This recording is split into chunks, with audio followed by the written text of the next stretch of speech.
การกำเนิดและเติบใหญ่ขยายตัวของกำลังกลุ่มใหญ่การเมืองป้องกันความสงบแม้ความเรียกร้องต้องการภาวะวิสัยของหน้าที่การเมืองในแต่ละระยะของกำลังป้องกันความสงบประชาชนนับแต่ได้รับการสร้างตั้งขึ้นกำลังกลุ่มใหญ่การเมืองป้องกันความสงบก็ได้รับภาระหน้าที่อันมีเกียรติและเคลื่อนไหวตามพระบทบาทหน้าที่ของตนอย่างต่อเนื่องและเฮ็ดสำเร็จหน้าที่เป็นก้าวๆมาพลจัตวาอาลูวาลิซืออดีตคณะกระทรวงอดีตหัวหน้ากลุ่มใหญ่การเมืองป้องกันความสงบให้สัมภาษณ์ต่อสื่อมวลชนป้องกันความสงบในวันที่31มีนาคม2025เนื่องในโอกาสคำนับรับตอนวันสร้างตั้งกำลังกลุ่มใหญ่การเมืองป้องกันความสงบครบรอบ60ปีคือวันที่3พฤษภาคมปี1965หาที่3พฤษภาคมปี2025ว่ากำลังกลุ่มใหญ่การเมืองป้องกันความสงบนับแต่กำเนิดเกิดขึ้นเวลาใดก็รักษาใดมูลเสื้ออันสง่าราศี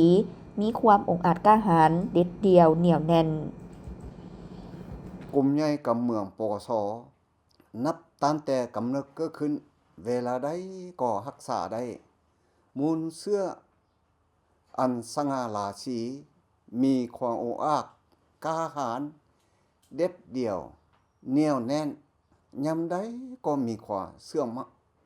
มีความจงรักภักดีต่อพรรคต่อประเทศชาติ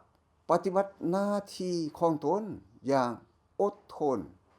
ผ่านผ่าความยุ่งยากประกอบส่วนเข้าในการก่อสร้างกำลังปกสให้เติบใหญ่เข้มแข็งนักแน่ปฏิบัติบทบาทหน้าที่อย่างบ่ลดละในการดำเนิน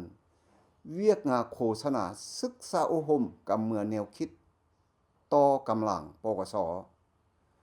ภายใต้การนำพาชี้นำของพรรคปัจจุบันกลุ่มใหญ่กำเมืองปกสและพนักงานที่ให้เวียกงานพรรคเวียกงานกำเมืองยกสูงจิตใจเอกราชหัวคิดปริศา